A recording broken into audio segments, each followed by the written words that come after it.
Out of Cruel Space into a Wider Galaxy, Part 71. A Scion of Many Worlds. After Grandmother had left him to his more or less blasted thoughts, Observer Wu gathered himself and then made his way to the village surrounding the temple. He noted that the architecture did indeed seem to lean towards more Japanese style in the emphasis on strong roofs held up by pillars. Interestingly, the walls begin further in, and he spots more than one Nagasha climbing straight up a support pillar with their powerful tail to go up a level. It's sensible. Dazed or not, he's still well aware of the time and is back at the temple 10 minutes before the meeting. His own issues can be set aside. He has a duty, and he's going to fulfill it to the best of his abilities. Besides, having a literal interview with the first goddess of a people is going to be the kind of feather in his cap that he's going to be able to boast about to his grandchildren. And if he decides to leave Earth and take his family with him, potentially his great and great-great-grandchildren as well. There is something far above and descending quickly. Then all of a sudden, massive wings unfurl to reveal it to be a gigantic Urthani pulling out of a dive. The fluttering descent is halfway between an actual moth in flight and someone slowly descending via parachute. Then a purple figure slithers up through the air to meet the enormous moth on descent. They dance around each other for a short time and come close together before descending side by side. Wu can track the exact moment they spot him as they veer to the side and quickly approach. The two deific figures grow larger and larger as they approach until they land gently near Wu and tower over him. Then Emanuel crouches down and Lady Izarazin leans down to his level. "Am I late? If so, I apologize. I was seeing Zavaya off to her studies," Emanuel states. "No, I'm early. Still, I'm glad you both have taken some time out of your days to answer my questions." "Of course. Now, how would you like this done? We can go inside, or we can find some place secluded for us to speak." "I doubt you'll want to hear random Nagasha or the odd Urthani interrupting. Whichever you think is best. I'm here to find as many answers to as many questions as can be asked," Observer Wu states. "That said, I'm neither spy nor interrogator. I don't expect you to answer questions that make you uncomfortable." "Very well. Are you afraid of heights?" Emanuel asks. "Actually, I have a better idea.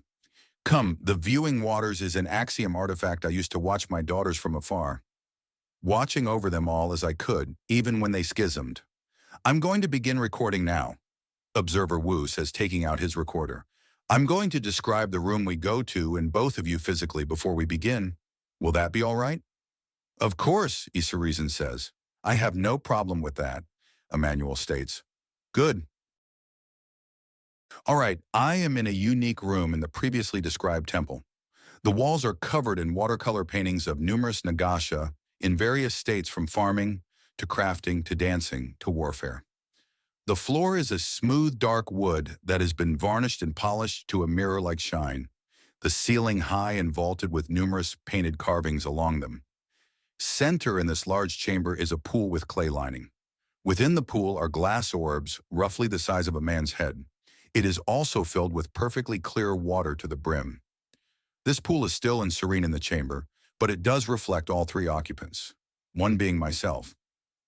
The second is the lady this very temple is built in honor of Izarazin White Flow, an enormous serpent woman with 6 arms, a regal hood, numerous darker purple markings along her lengthened body, a rattle that appears to be routinely polished to a glossy shine, and a delicate-looking fin. She is of enormous size, and the sheer musculature of her tail suggests that armored vehicles are likely to snap like twigs from raw strength alone. She is garbed in an ornate robe of gray, green, yellow, and black.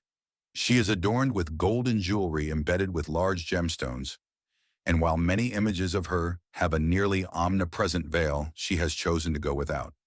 "I don't need it anymore," Izarazin says. "I will be asking about that, but first I must describe the other individual in the room, who is a very, very large and broad-shouldered figure covered in shimmering white fur, wearing ceremonial-looking armor, with a star-patterned cape to cover it. He is an Urthani, roughly 5 meters tall. Hidden under the cape is a large pair of wings that unfold to enormous size. There are 3 pair of antennae coming from the top of his head, His facial features are almost entirely hidden by fur, and he has a distinctive diamond-like glaze over his black three-section hand and foot claws. Finally, to distinguish him further, he has an unusually thick neck common to only one demographic of the Urthani species, as is the wings, coated claws, and antennae. I will now begin asking questions. Now then, I've already had a fascinating conversation with the primal known as Grandmother. I would like to know your story and place as a primal. You also mentioned no longer needing the veils you are so often depicted as wearing.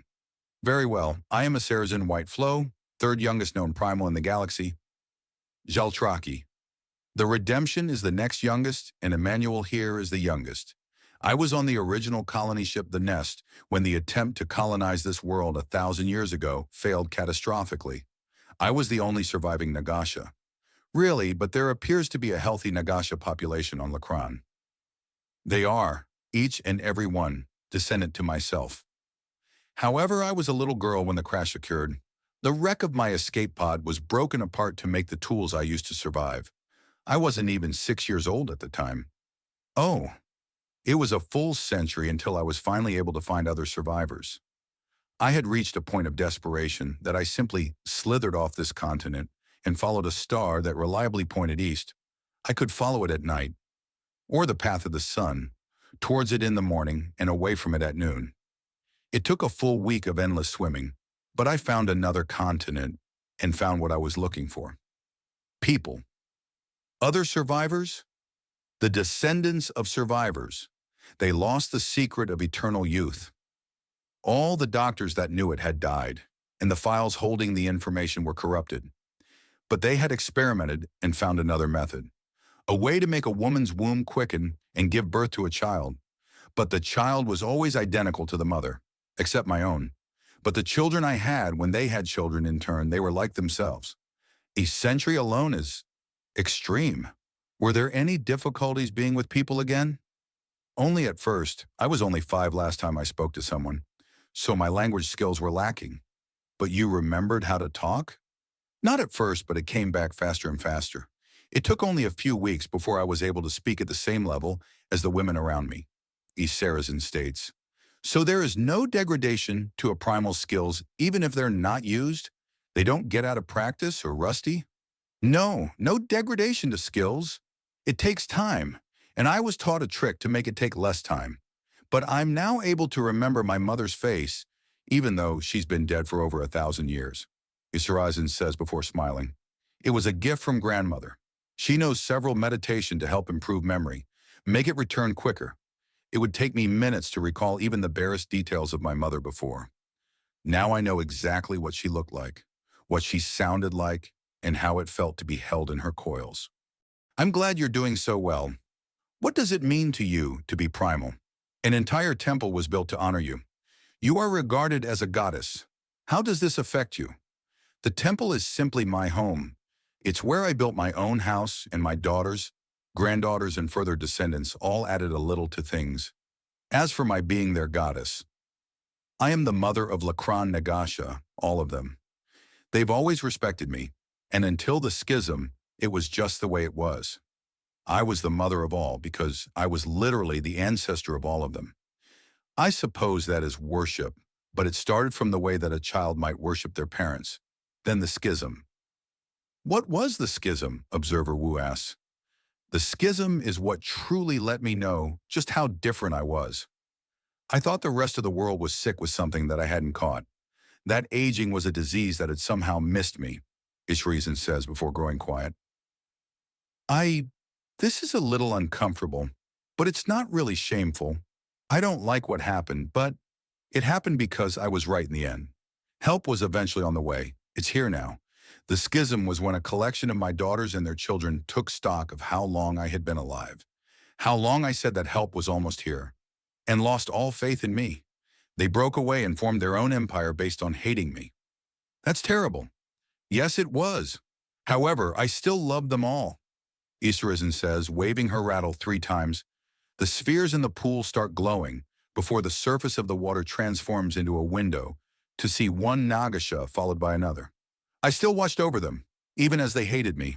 I still did what I could to help them, even if they'd sooner throw stones at me than speak. And the veil? I started wearing it not long after. The schism had been a shock, a terrible surprise that made me rise up and truly notice just how frail and fleeting my dear daughters were. There were days I could not stop weeping. The veil hid my tears so I would not distress my children. I am not a warrior, nor am I a scholar. I am a mother. I have dedicated my life to doing the best I can for my children, and no matter what I did, they were all going to slip away from me. No matter what, my dear daughters would die. I understand. So you can imagine my relief when all of a sudden the world starts shifting, all around the axis of an unusual Earthani, shaped strange, acting stranger, and making enormous waves, speaking to my children and the children of other peoples of rescue, giving this salvation a name, Undaunted. And you two are married, correct? I saw the ceremony, but why? I do not think it was a union of love, duty and respect, Emanuel says, holding out a claw to a Saracen who takes it in 3 hands, each one holding a different part of the claw. Our union means that the world is safe. There are very, very few forces willing to go up against a single primal and those that follow them. Far, far fewer are willing to face 2. This way, we keep Lacron safe from those that would harm it without ever drawing a weapon, Izarazen explains. So your marriage is political, not based off of romance or lust, Wu asks. Oh, there's room for both of those, but we have a great duty to this world and the people upon it. By being together, we fulfill many of those duties and lighten our own loads. Step 1 is to respect each other, and so long as we have at least that, then our union is a good thing, Emanuel says. Very respectable. And this great danger is beyond predatory and duplicitous individuals sniffing out an opportunity from the rebuilding, rescue, and reconstruction efforts happening here on Lacran? Emanuel asks. There's more? There is. It relates to my own story here on Lacran, and I need an assurance from you that the recorder you're using is closed circuit and locked up whenever it's not in your possession.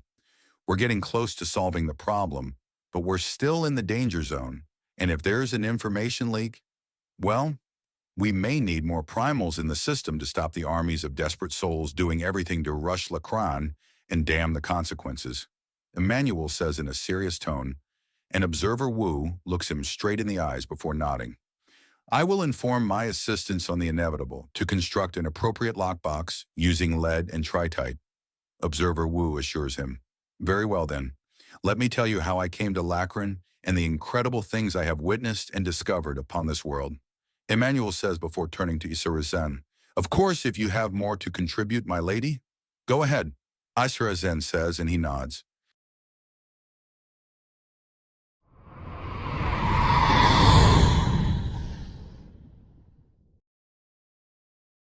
Out of Cruel Space into a Wider Galaxy, Part 72. A Scion of Many Worlds. All right then, my legal name is Emanuel Skitterway. I am also on Undaunted Records as Jasper Blue. I died 300 years ago after the ship I was on had its power core catastrophically fail and breach containment. One moment I was running to try and help the engineers of the public transport I was on. The next there was a great white light and I was dead, Emanuel states before smirking a bit. The afterlife I ended up in was an endless library with all knowledge within it.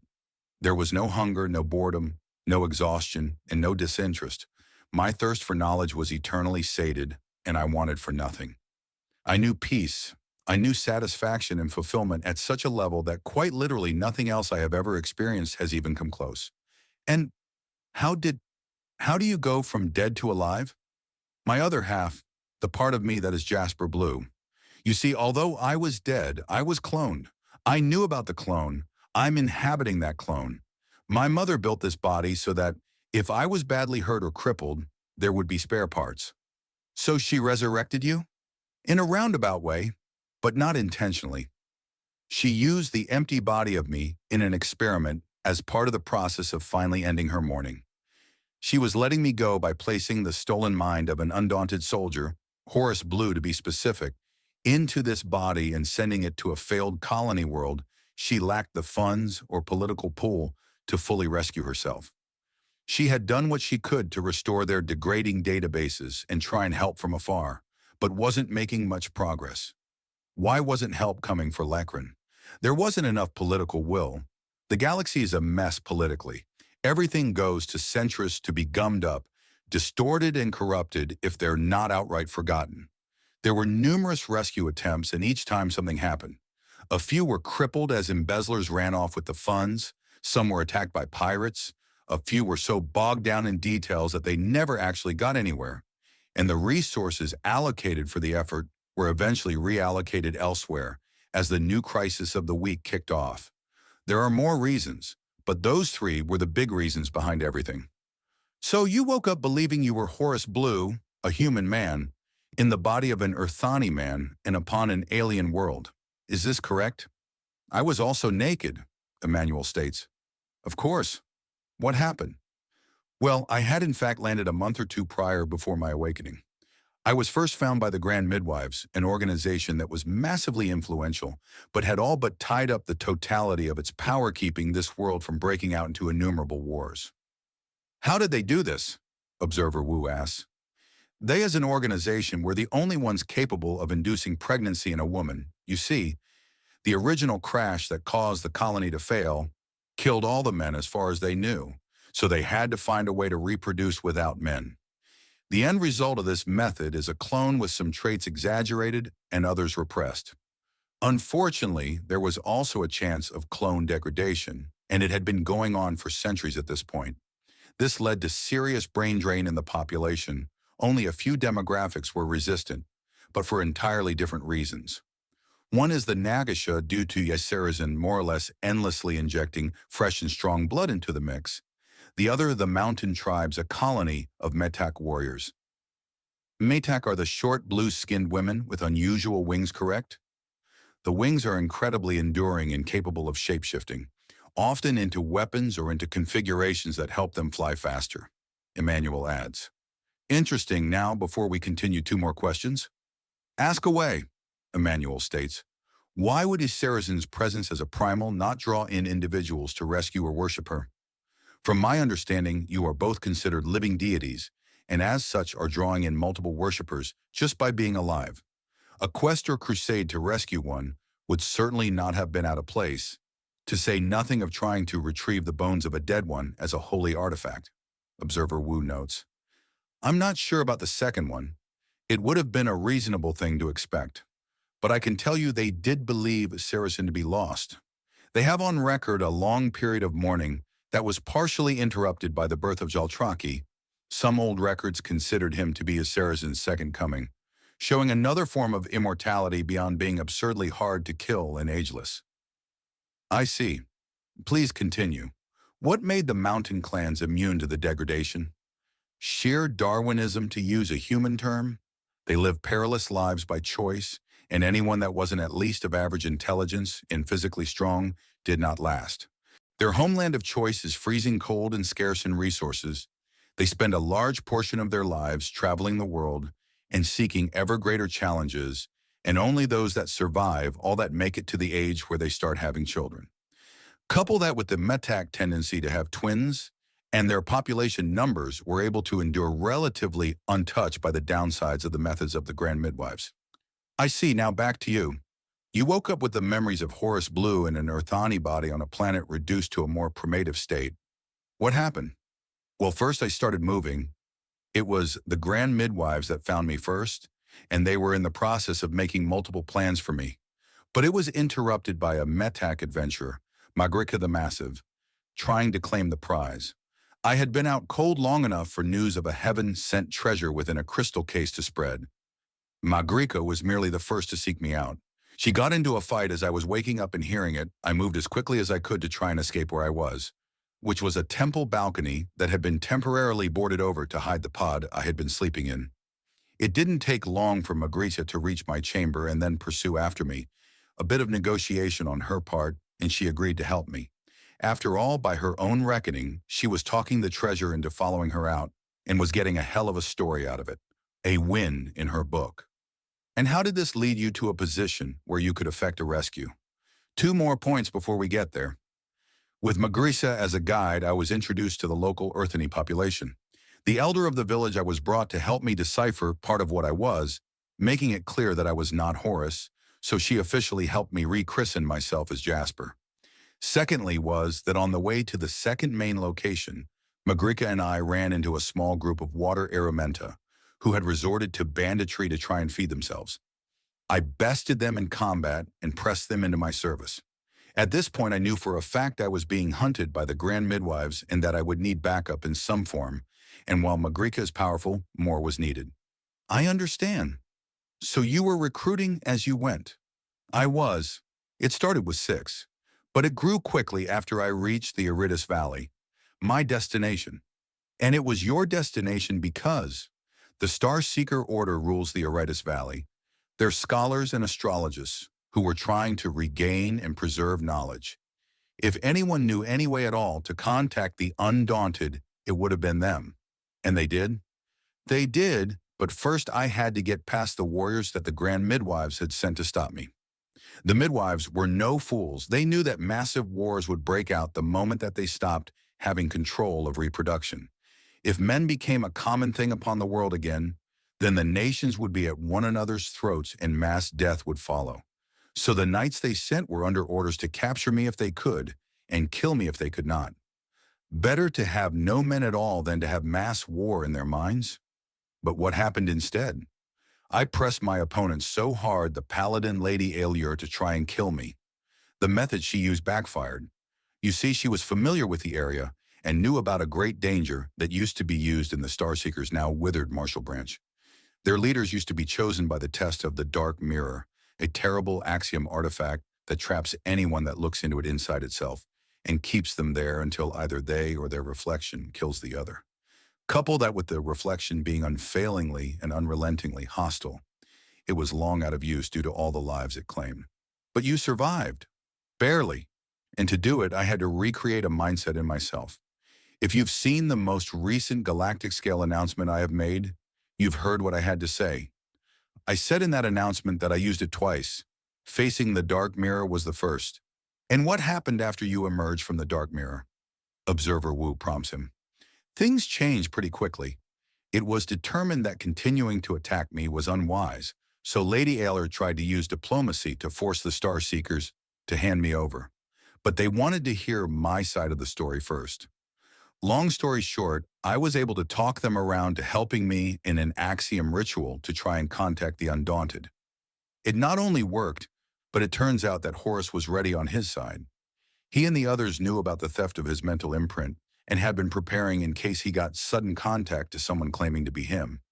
He then started his own axiom ritual. A minute and change later, I was holding on to a functional two-way radio and homing beacon. Help was on the way. And that must have changed things immensely, Observer Wu notes. It did. The forces of the Grand Midwives reconvened to debate things, and I received my first duty to the Star Seekers. After all, I was their newest martial master.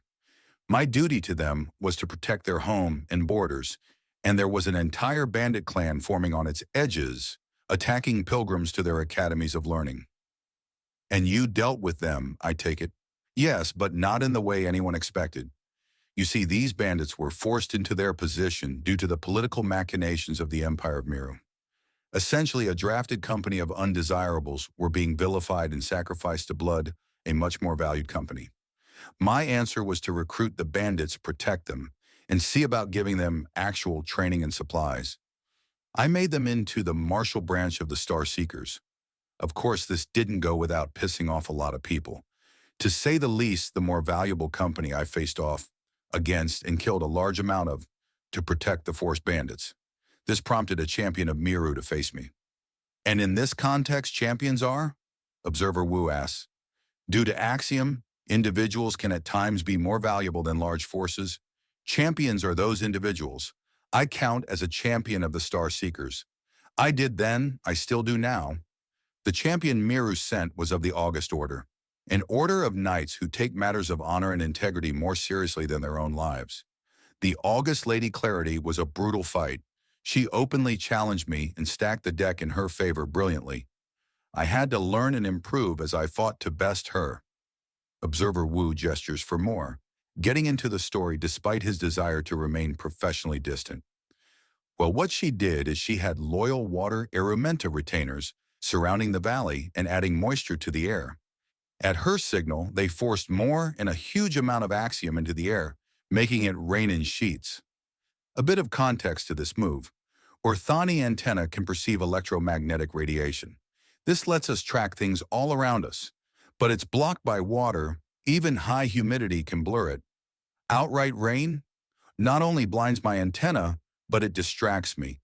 You see, on the Orthani homeworld, the rainy season is mating season.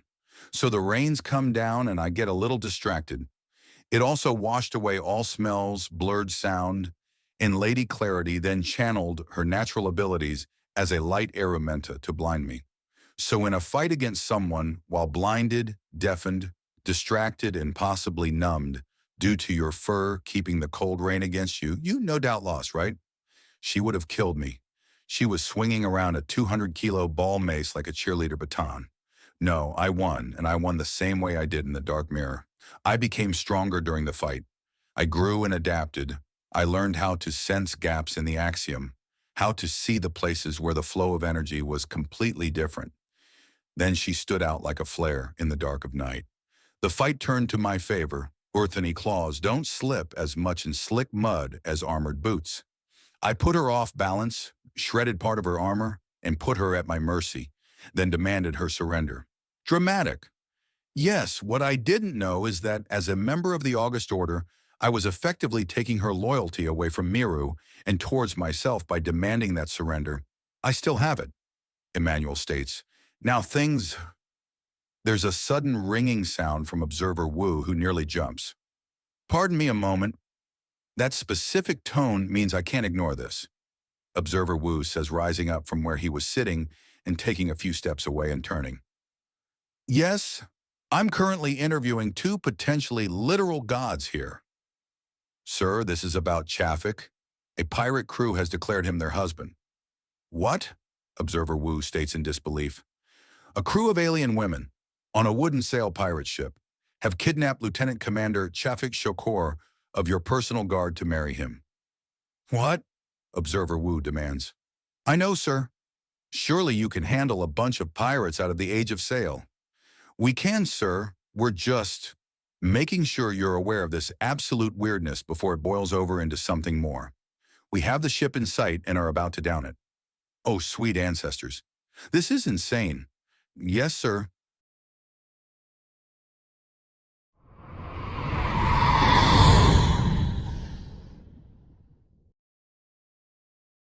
Out of cruel space, into a wider galaxy, Part 73. A scion of many worlds. Pirates?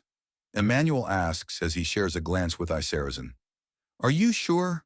The Bright Dawn Archipelago's pirate issues were mostly false. There were some pirate crews, yes, but for the most part it's a massive trading hub with a strong fishing and dredging industry. We've slammed down on the remaining pirates that aren't willing to play nice. Even at the height of piracy, it was massively overreported to allow simple thieves and smugglers to get away with their criminal acts. There might be something else happening here, Isarazen says with a growing smile as she looks up and away. She lets out a giggle. I think I know what's happening. She gives her tail a shake and the reflection on the water shifts and distorts to show instead a Hydro Nagasha in a tricorn hat, a skimpy leather skirt that does not cover her rear and barely covers her front, and to really drive the point home, a black bikini top with skull and bones emblazoned on each patch, keeping her decent. She's licking her lips as she holds a man of clear, Middle Eastern descent down. Now, me hearty, it's time to your hoe. The Nagasha purrs and Isarazen shakes her rattle again to dispel the image. The smile on her face makes it clear she's resisting the urge to laugh, and there's hints of embarrassment and pride in there as well. I think you might need to call your men off, Emanuel notes. Captain, take a second look at the ship. Are the girls crewing it dressed like they're out to sail? Or are they dressed like they're out to seduce? They're dressed like pirates, sir. Fetishistically or actually. Sir? Are they in costume or practical wear soldier? Observer Wu clarifies. Sir, skulls and crossbones everywhere, cutlasses and flintlocks, broad leather belts, Those with feet have thigh-high boots and, does Lieutenant Commander Shokor still have his communicator on him? He does. Then let the man enjoy his time with his new family. Stay in sprinting distance if things go wrong. But he's basically on a short honeymoon cruise. Leave them be. Is there anything else? No, sir. It's just Shokor is not on official leave yet, and talk to the clone. I'm sure Mr. Jameson can come up with something. Observer Wu out. He says before hanging up and sighing mightily. Like herding cats, isn't it? Emanuel asks. It can be, Observer Wu states. This is going to become endemic, isn't it? The only reason it hasn't already is that the inevitable hadn't bothered stopping for long anywhere. I've been told you've had some issue with stowaways as well. We did. We were on Centris for 24 hours and were infested by hundreds of alien women. We had to repurpose civilian quarters to contain them. Even then, fraternization. Yes, Observer Wu states. All right, back on topic. You had just secured the loyalty of the August Lady Clarity. What happened next? Well, at that point, it was clear that the neighboring nation of Miru was both hostile and horribly run. Part of its hostility was universal. The Grand Midwives stomping down on war by threatening to pull all their members from any aggressor nation meant that each nation was endlessly provoking the others in hopes of being declared the defender. This meant the entire world was at the kind of boiling point where things aren't about to spill over so much as explode. Anyways, the nation apparently had a method of watching us. These orbs you see in the pool? One of them on their own with sufficient focus can work like the entire pool. Then why are so many needed? Observer Wu asks. Oh, that's simple. These are what you would call a prototype, or a cruder version. They used to need an entire pool, but some of my cleverer children massively improved the method of creating them. I still keep this one, not only because I just like it, but as a memory to the sweet and clever girls who came up with them. Isurzen notes. A gift from your daughters to be cherished? Observer Wu asks. Exactly. I'm glad you understand. It's why I haven't changed some of the decorations here. As gaudy as they can be. Isurzen says, looking right up at the images of her own figure, staring straight down at the pool in the roof supports above. Each one is an act of love and devotion from my daughters. What kind of mother would I be if I was to simply destroy that? Really, I don't actually like the carvings, but my daughters made them, so I treasure them more than any amount of gold or jewels. I don't like them, but I'd forgo eating for days straight to keep even one of them intact. You truly do value them? Yes, I do. More than anything, I love my daughters and want their lives long and full of joy. Unfortunately, even with all my power and knowledge, I'm neither all-powerful or all-knowing. Sometimes they slip through my fingers, Isurzen says as her face twists into anguish, and Emanuel pulls her close. It's all right, she's dead. I forced that monster into hell with my own claws, he assures her as he holds her close. Is this event part of what you were telling me? Eventually. It's one of the last things I did before fully taking this world under control, Emanuel says. Then perhaps we could continue? You knew Miru was hostile and the world was at a boiling point. Right, so I found out that the nearest fort would be a staging ground for a full-on attack from Miru. So I looked for a method to get ahead of things. The answer was in copying some of my copied memories into a few small pieces of Kutha and using that to download my martial training into the former bandits. It worked, and I had what was basically a rusty but eager force of soldiers that were ready to get back into the action. You managed to flash teach hundreds of women to go from poorly trained militia at best to full-on soldiers? Albeit rusty ones, Observer Wu asks. I did. At the time, gunpowder technology was just getting off the ground on Lacrin, so my own gunsmithing courses came in clutch, and we were able to use the abilities of the Erementa and the training I gave them to create numerous, specially booby-trapped cannons, even as I scouted out the approaching forces. I encounter an army already on its way from Miru, and I landed in the midst of them, challenged their officers to an Erementa-style duel with the caveat that my victory would mean they would turn back. Which you won. Not all rounds, I wanted to break their morale as well, so I deliberately and obviously threw one round to allow a punishment blow on myself. The rules stated I was allowed to resist the blow, but not block, deflect, or dodge. So I hardened my fur and carapace so much that they broke a spear against my neck. This killed a lot of their will to fight. There were still some stupid ones that insisted that no matter what they would fight. But after I made it clear that was lethally stupid, the commander in charge of the army ordered them back to the fort and warned me she was likely to be arrested and them sent out again. With that knowledge, I returned to Aridus Valley and got everyone ready. We hit the fort before they could hit us. Emanuel finishes before nodding. Do you want specific battle strategies or just the highlights? Highlights for now? Well, we used a distraction to sneak a small force inside as I and others distracted the main force. However, the big thing was that they had a champion in that army.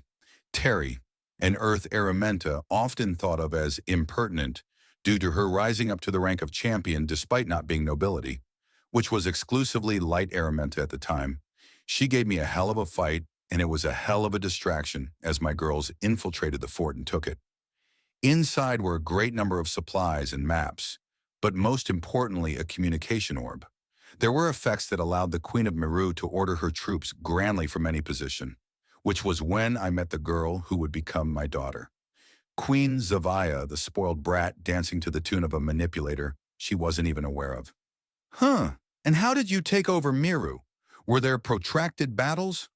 No, actually, you see, after I easily manipulated Zavaya into denouncing the soldiers that had fought under her, as worthless, I recruited them as swiftly as I could and then put part of the problem to the undaunted. I needed a way to move my army fast, very fast. I wanted to blitz Meru capital. They came up with a method to easily mass-produce portal doorways. You likely have seen the method we use. Specially carved wooden logs, 2 in the ground and a third across them. They line up just so with the kutha gilding in the carvings to open up a portal between 2 points. This let me turn the journey of Aridus Valley to Meru capital to one bordering on a week to one. That was minutes at most if you stopped to both gawk and to work up the nerve to cross. And you use this to encircle the capital before it could raise any defense, and while most of its forces were afield. I also infiltrated the city with the help of the natives in my army to evacuate their families. Some of those family members told me something very interesting about an Axiom-based broadcast system that displayed everything happening, and that was being said in the throne room when activated. So I used that to simultaneously strip the queen of her authority and take command of the city. Really? Yes, what I did was not the kindest thing, especially when I realized that I was dealing with a teenager that had never heard the word no coming out of any mouth other than her own, and to say nothing of a conspiracy I then dug up in the local religion. It turns out that some members of the crew remembered how to do healing comas, but not how to retain memories. So it was basically a secret organization of a few women who kept leaving their journals to themselves to remember who they were. But what was important is that they were hoarding technology. The databases my mother was preserving, they were restricting access to them. A shuttle and a communicator both. Both still functional, both still usable. I bet that went over poorly. It took some fast talking on my part to stop a bloodbath.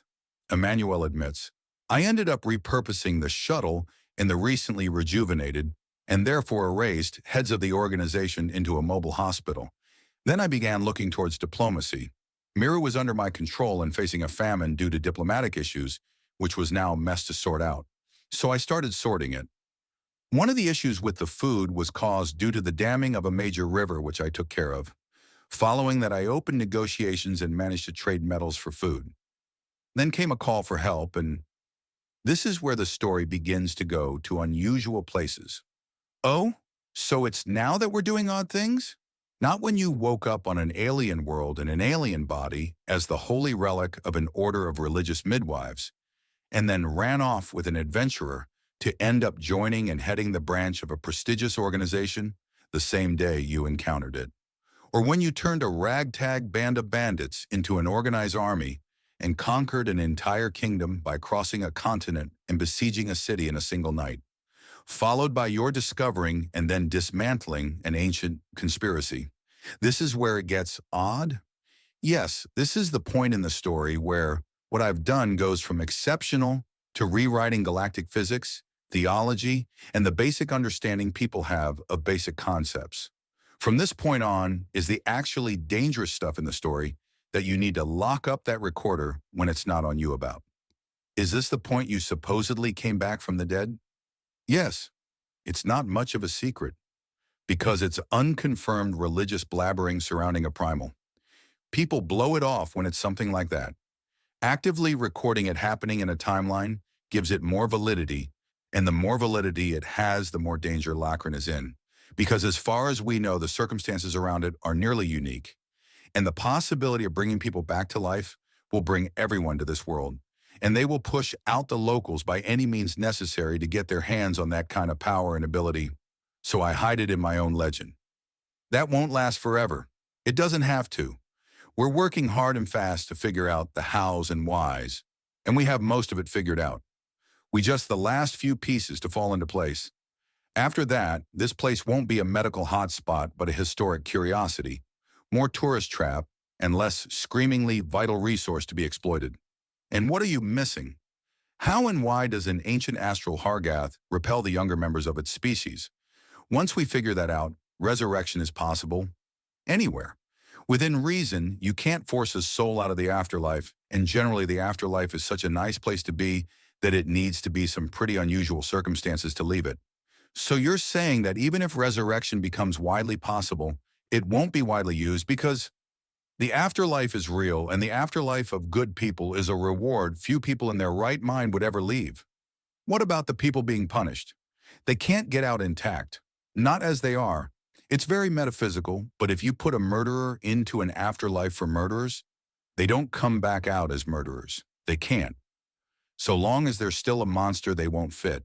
The way the walls, barriers, borders, the way that hells are formed is so that a specific type of soul is drawn in. And so long as it's that kind of soul, it's not going anywhere. It only gets out if it stops being something like that, if it finds a way to slip through the cracks. But those cracks are shaped in just such a way that a bad person cannot fit through.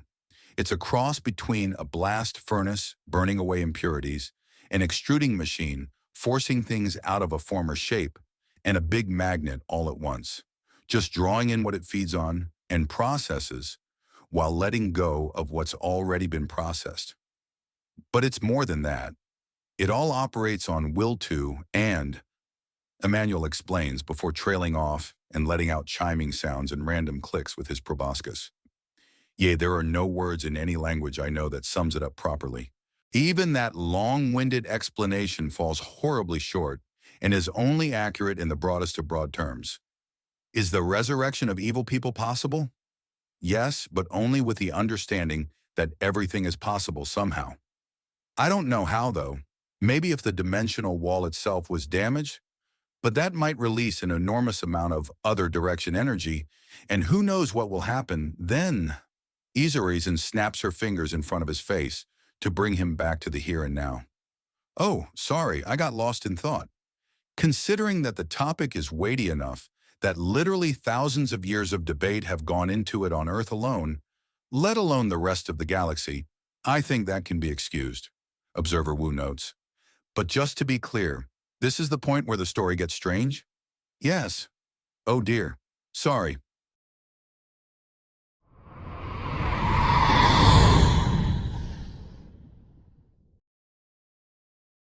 Out of cruel space into a wider galaxy, Part 74. A scion of many worlds. So what catalyzed this strange thing to happen? Just being on Lacran caused it. It was merely unfortunate timing that it was in an active combat zone that everything came to a head. Now, what was happening on the physical side of things is that rebellion had been sparked up in the Bright Dawn Archipelago. Ordinarily, this wouldn't have been my problem, but I was a fresh ally to the Grand Midwives, and the rebellion was targeting them as much as it was grinding at the local power structures. Why was it targeting the midwives? Their stranglehold on reproductive abilities meant they had a huge amount of political power, but it also meant that people were jealous and looking for opportunity to take that power for themselves.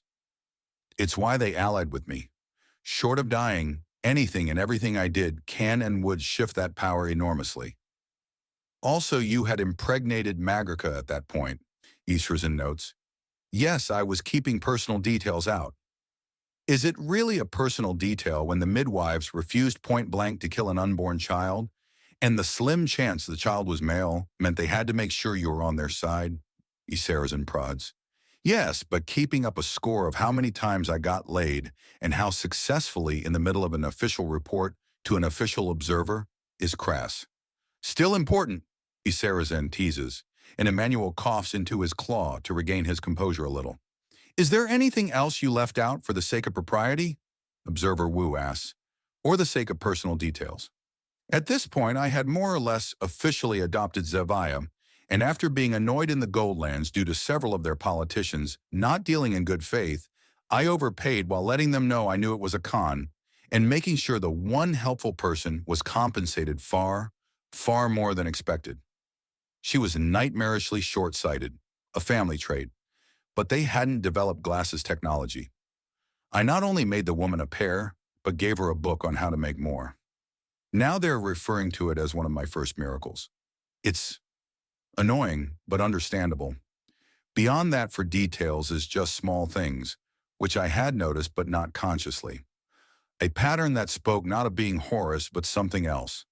I had dismissed it as a result of all the stress, different environment and situation, that kind of thing. Such as, when Horus wants a favor, you get a drink or a small gift to butter you up. When I want a favor, I offer a favor. I also have a greater tendency to explain myself, something Horus usually keeps to his drink mixing unless prompted. I assumed those and a few other differences, including a greater thirst for knowledge, was the result of my differing circumstances. As you mentioned, Observer Wu agrees. It was not. As I was assisting with the Bright Dawn riots, it went from casual differences to far, far more. Information I had no way of knowing just sprang into my mind. The first was when facing a powerful Yorgwa woman. She got a good hit on me and I was badly dazed. In that moment, I suddenly had a sensation of a sterile room and learning. Then I knew the exact voltage and amperage to stun a Yorga's nervous system. I tried it, forming electricity with axiom, and it worked. You pulled information out of nothingness? Observer Wu asks. No, not nothingness. This is where my story gets complicated as well. Because you see, this entire time, the part of me that was dead and in the afterlife, I felt a pull, interrupting my learning but fascinating in many ways. To follow it, I had to put aside what I learned, and I did, to keep following it. I'm a curious sort. The whole time, although time may not be the right word, souls are eternal and timeless. The whole time I was getting bits and pieces from what a strange Urthani warrior wearing my face was doing. He was and was not me. And as things happened, we drew closer and closer together. The time of the riots was roughly the time that if things were physical, then Emanuel and Jasper would be as far apart as you and I are now. For the record, I am 5 meters away from Emanuel. Observer Wu adds in, yes, well, within speaking distance. And as the soul I spoke to the body heard me. Jasper heard me. I mean, I heard myself and see what I mean by complicated? I do, but you are mostly understandable. Good, I'll skip details of individual rescues and fights to get to the next 2 big points of contact between my spiritual and physical self. The next was as I was attempting further rescue, I had learned that the kidnapped midwives were being held captive in a basement with underwater access alone. Much of Bright Dawn is built on the water in a manner not dissimilar to Venice. So there are many lower levels and storerooms that can only be accessed by boat or by swimming. Some exclusively by swimming, including the ones I needed to get to. And how does this tie into contacting a spiritual entity following you around? Well, I remembered the feeling as I got the knowledge and I poked at it, seeing if it had anything about being in the water. It did. Really, aren't Urthani affected by water in an unusual way? In several unusual ways, generally if an Urthani is in the water, then something very odd is going on. Emanuel agrees. But there are techniques for pushing it back, and as Jasper asked for that kind of help, he received it, and in turn both of them got confirmation that the other was aware of them.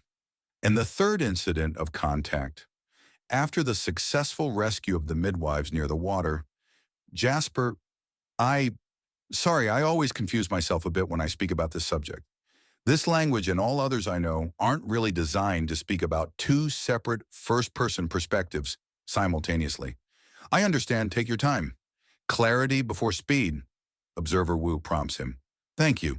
The third contact took place after I had learned that the riots in Bright Dawn had been agitated and supported on the sly by the breakaway empire.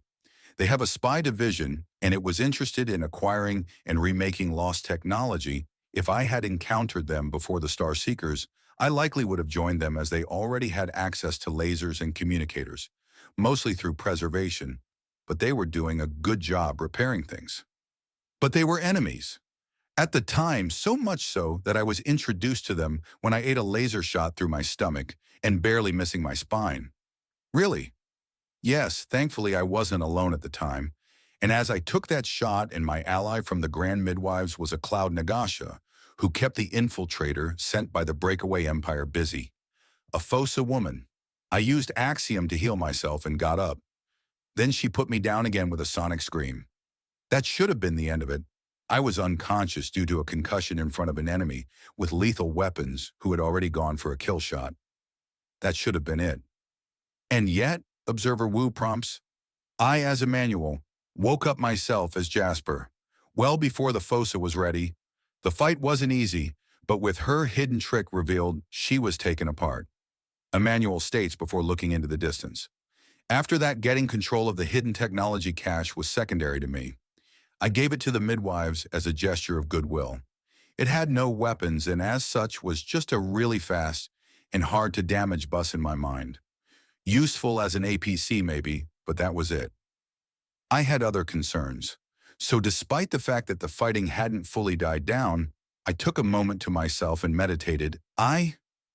Jasper threw myself into the sensation to where Emanuel was. As Jasper, it was obvious to deal with a problem before it grew worse. As Emanuel, the sheer recklessness was mind-boggling. I spoke to and came to an understanding with myself. Then I clasped hands with myself, and we became me, Emanuel explains. I went from Jasper Blue alive and Emanuel Skitterway dead to Emanuel Jasper Blue Skitterway. A brilliant scholar returned to full life with the guts and spine of a supremely well-trained soldier. Remarkable, it was that easy. Yes, no? It wasn't hard or easy. It was inevitable. It was something that had to be. I was in two pieces, and they fit back together perfectly as such. I became whole. The whole time I was on Lacran, I was being drawn back into a whole being. If it hadn't happened in that moment, then I would still be slowly drawing myself together. The process would take many months, maybe even years. But it is possible to revive the dead here on this world, Observer Wu asks. Yes, however, you at least need a healthy body for the soul to enter. We've only worked with restored corpses and clones, so I don't know if another type would work at all. The soul has to be able to return as well. Some might be unwilling or unable, due to where in the afterlife they are. But finally, there's a final piece. There are these tethers to the soul. They're not necessary for a soul to survive and thrive, but they are what binds the soul to the body. The reason why it's not possible to revive elsewhere is because astral Hargath, and possibly other voidborn lifeforms, devour the tethers. They don't need them to survive, but it's like giving a dog a choice between raw meat and dry kibble. They'll take both, but they'll go for the meat first, Emanuel explains. I think I understand. And with astral Hargath outright endemic as wildlife throughout the galaxy, everywhere but here, where the largest, most powerful and oldest astral Hargath on record is laying comatose on the planet. So enormous that of its body has had permanent settlements built upon it. Debris has settled on this still living thing, and it counts as a landmass. Who built on there? The tribals of the Broken Isles, mostly Jorgua, living with nature and enjoying a tropical paradise. Think voluntarily primitive Caribbean. Voluntarily? I've offered them tech, but half of everything they can't really see a use for. They have sturdy homes, Healthy, plentiful, and tasty food, good friends and family. They want little else. They even understand things around there so well, they have an axiom ritual that pacifies the Hargath and returns it to sleep. I even participated in one. Really? Yes, but ritual is a bit much of a word for it. It's a big axiom-assisted lullaby to keep the big thing at peace. Nothing complicated, Emanuel explains. So, to get back on topic, you had recovered a technology cache you had gifted to the Grand Midwives, then merged Emanuel and Jasper to make a more powerful whole. What next? Next was consolidation and figuring things out, both personally and politically. Meru was a just recently doused garbage fire of a mess and needed a lot more work, to say nothing of my relationship with Mother, who had been listening in on the communications between myself and the Undaunted. When I was just Jasper, I had taken to taunting her to try and get answers out of her, which, well, let's just say a properly provoked brute arcana is very hard on their surroundings.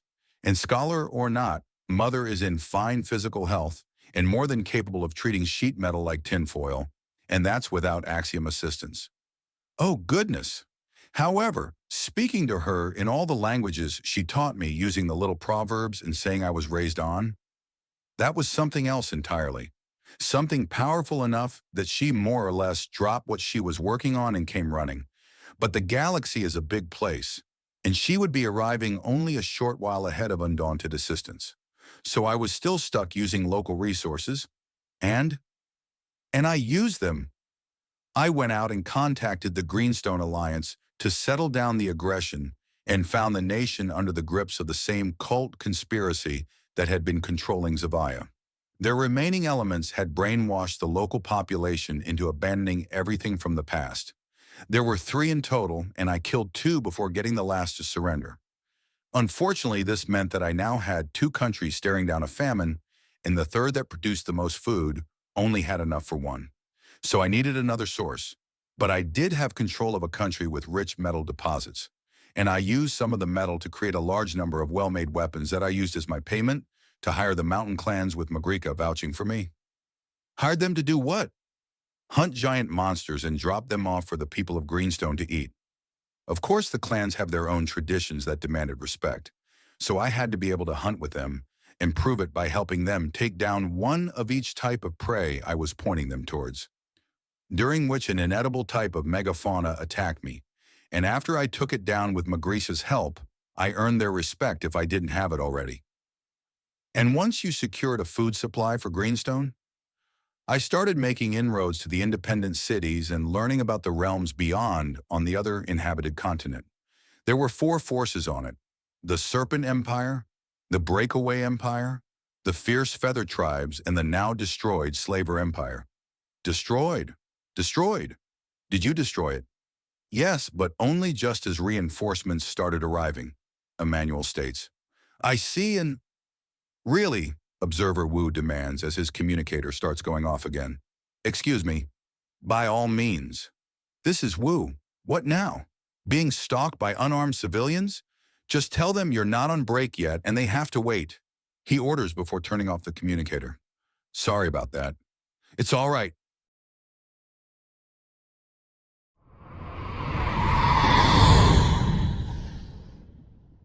Out of Cruel Space into a Wider Galaxy, Part 75.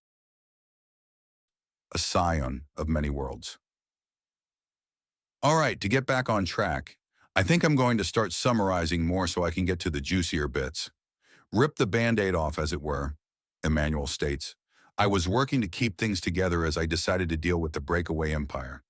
They had shown themselves to be hostile after all, and I had found another spy while speaking to the Urthani villages. My goal at that point was preparing the world for the oncoming rescue. The armies were being drilled, a form of self-respect and dignity was being installed, especially with my using Eurytus Valley as a form of concourse, allowing trade to happen a lot faster and safer. Load up a backpack, 10-minute walk, and you're the opposite side of the continent. Very useful.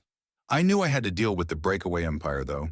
They had possibly the greatest technological advantage, and if anyone would cause problems, well, it would be the slavers, but a close second would be the very technologically adept people who had convinced themselves that rescue was never coming, and to whom rescue would shatter the very foundation of their way of life. So I needed a way to calm them, if not distract them. And thankfully, after encountering an agent of theirs, I had a solution. They still had some access to communicators, but weren't able to make many more of them. They could barely make lasers. So I offered to teach them how. Keep them busy by giving them toys.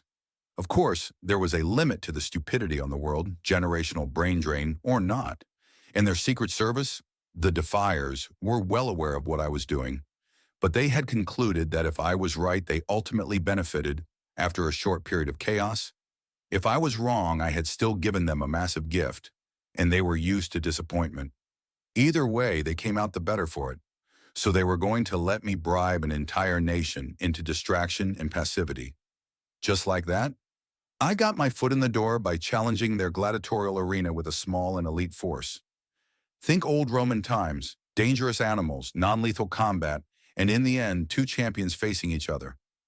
The fact I kicked off a tornado to merely gain a temporary advantage in my fight deeply impressed them and their empress. I walked out of that on good terms with the breakaway empire and its empress. What's happened to her now that the lands she ruled over is no longer broken away? She's the empress of that part of the continent still. It's just that with myself and Emanuel as the official goddess and god empress and emperor over Lacrin, we're above such things. But they haven't lost anything. Just gained us as a shield, Izarizan answers. So there's been no clash of authority or power? None whatsoever. The most I've asked of the Empress is a hug. Leader of the breakaways or not, she's still one of my precious little girls, which was something she was not ready for. None of them were. The breakaway empire only technically exists now. It's hard to consider someone your enemy when they only want what's best for you, Izarizan explains. Honestly, despite them lashing out against me to make it, I am proud of them. They went out to do their own thing and build a wonderful society. I'd have preferred it if they hadn't hated me for so long. But they're back with me and still have their own strength. Back on track through, things were looking up as I finally got an answer from the United Cities. After all, the Jorgwa tribes of the broken archipelago weren't causing any problems.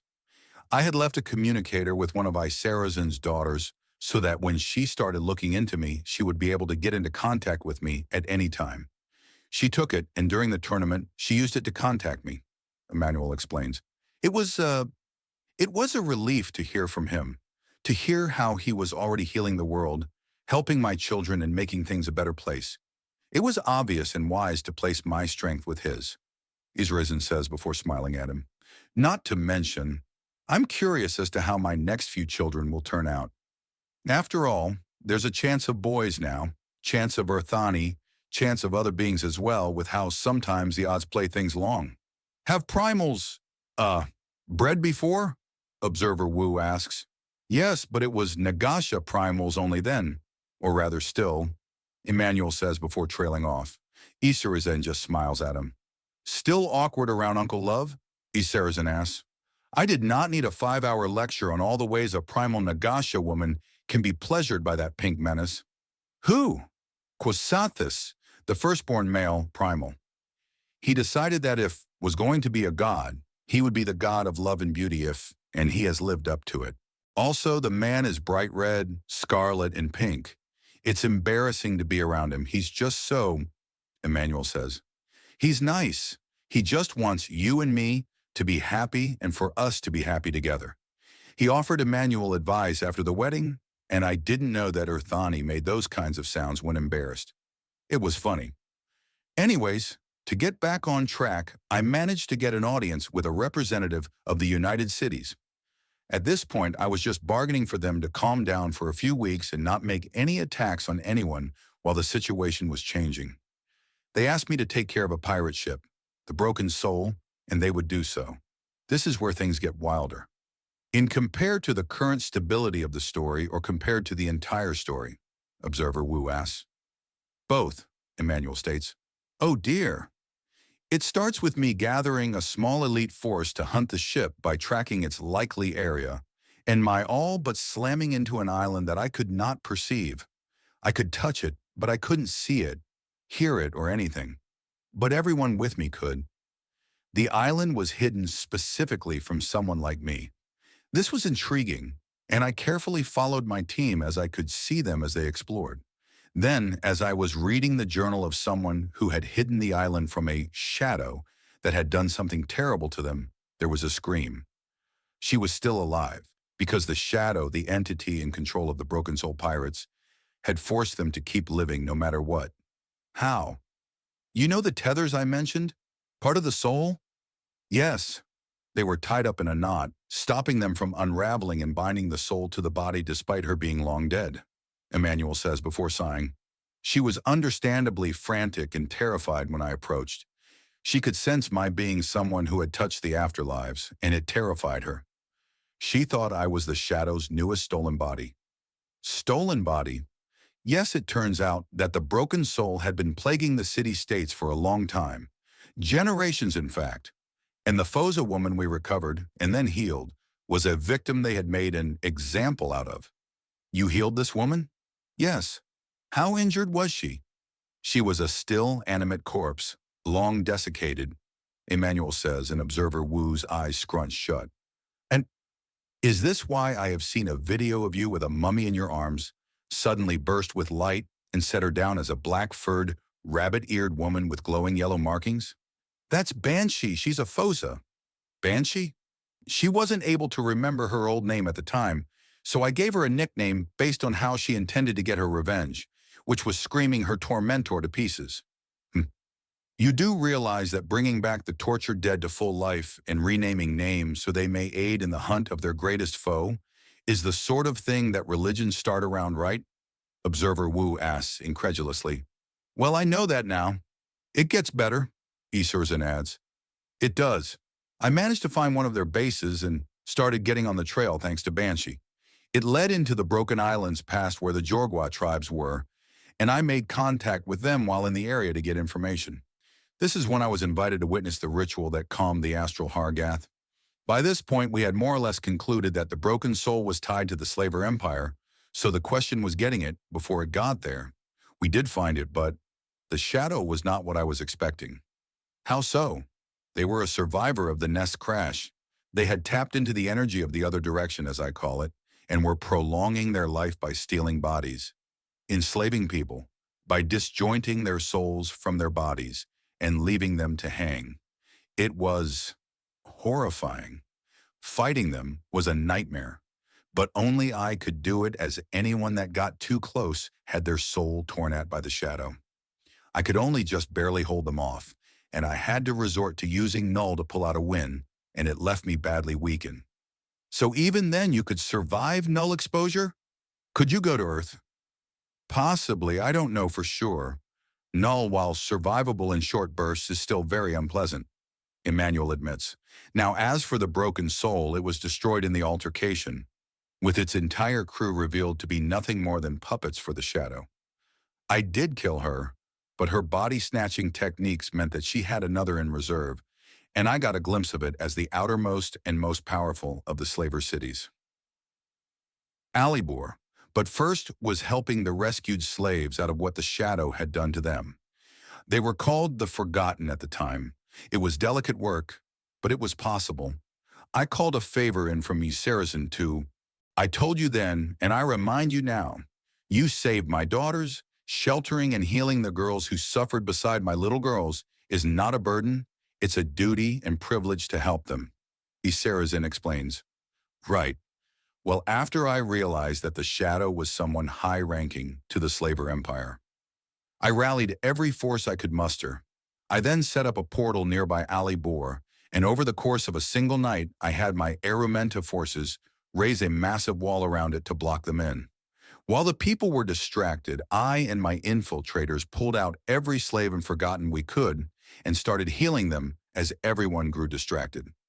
At this point, I had finished my Titan transformation. It's a slow process where an unduanted soldier uses a long-form axiom technique to become much larger and stronger. So I was then the size I am now, Emanuel explains. For the record, not counting his antenna, Emanuel Skitterway is 4.5 meters tall, or 15 feet tall, Observer Wu states. He is also massive in size and clearly well-muscled, despite the soft, shimmering fur that covers everything but his eyes, wings, and claws. Yes, anyways, as all this was happening, the Earth Elementa were working further to lay a trap under the city, one I planned to threaten them with into surrendering the Shadow. It backfired. How so? The Shadow, when confronted, proved omnicidally insane and deliberately set off the trap, knowing it would kill everyone in Alibor but herself. She then used her skills in the other direction to trap their souls. I had a barrier erected to stop the maniac from slaughtering my army and engaged her to stop her from breaking that.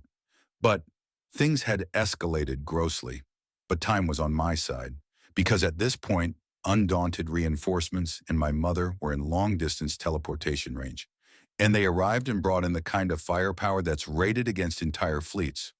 So it was one-sided? It was, but not in my favor. The gamma radiation amplification by stimulation emission of radiation beams, or gracers rated to destroy meteors and ships in orbit, were shrugged off.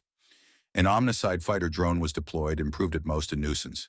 The energies of the other direction overwhelm Axiom and can defend against it perfectly.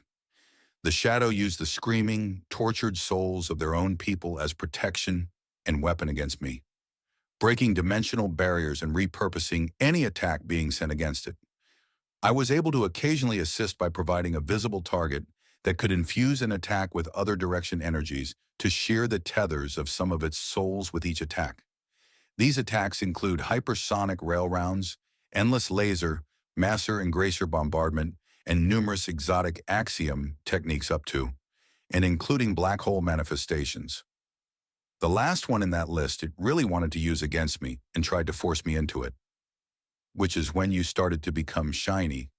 Yes, I used the sheer pressure and massively accelerated reaction time to shift the black hole and warp its energies with other direction energies, and then using it to create a metal alloy I then merged with my bones, fur, and other body parts. With this, I was able to easily resist other direction-based attacks. This, of course, seriously provoked the Shadow, and they used a full half of their remaining souls to force me into the other direction and far beyond the reach of anything. By the time I was able to free them all, I was in that place. The place beyond time and everything else. The place where you ascended? Yes, Emanuel says. Let's skip by that for now. What happened after? After it was all so easy, I was able to return within seconds after I was sent away, and the souls that the Shadow stole were cut away with trivial ease. In moments, I had the Shadow in my grip and I killed her. Then as she tried to come back, I shoved her into the other direction and felt about for a proper place for her. It was a dark place, a place of fear, helplessness, and torment. She's still there. Do you know that for sure? Observer Wu asks, and Emanuel leans to the side, his form seeming to fade out somewhat as a sensation of otherness permeates the room. Yes, she's still there, Emanuel says after fading back in. Oh, Observer Wu notes, you literally put her into hell and check to make sure she stays. Yes. Damn,